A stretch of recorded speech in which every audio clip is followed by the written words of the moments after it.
There are roughly 8,400 troops in Afghanistan. During the peak of the war between 2010 and 11, the U.S. had roughly 100,000 troops. Although President Trump says he won't talk about the number, there are hints he is going to embrace the Pentagon's proposal to boost troop numbers by nearly 4,000. To break down the president's speech from last night, we're joined by Philip Wegmann, commentary writer for the Washington Examiner. Welcome to the program. Thank you for having me.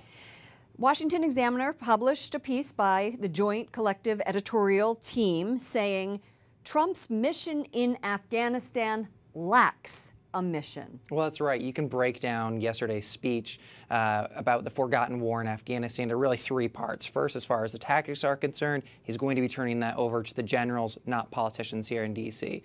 As far as the strategy is concerned, we're left with an understanding that it's to kill terrorists. And then finally, the mission is unclear because there's no definition of what victory actually looks like. But there's no definition of what victory looks like with ISIS, period. Mm-hmm. And that's what's really dogged the United States in Afghanistan for all of these 16 years. We took Kabul very early on. This is not a conventional war. This requires the president to articulate a new mission, something that is going to be up to date for the current war on terror. He said in his speech, quote, "My original instinct was to pull out." And why did he change his mind?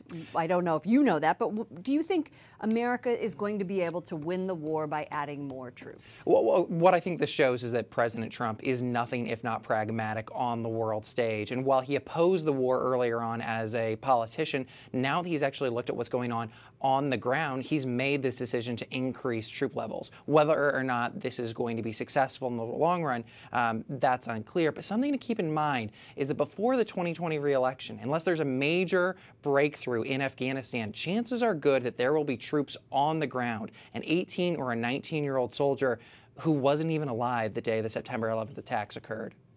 Let's switch topics. Yesterday, Congressman Diane Black, a Republican of Tennessee, who's also the Budget Committee chairman, stopped by the Washington Examiner. Yes, ma'am. To meet with the board. What did she have to say about the looming debt ceiling?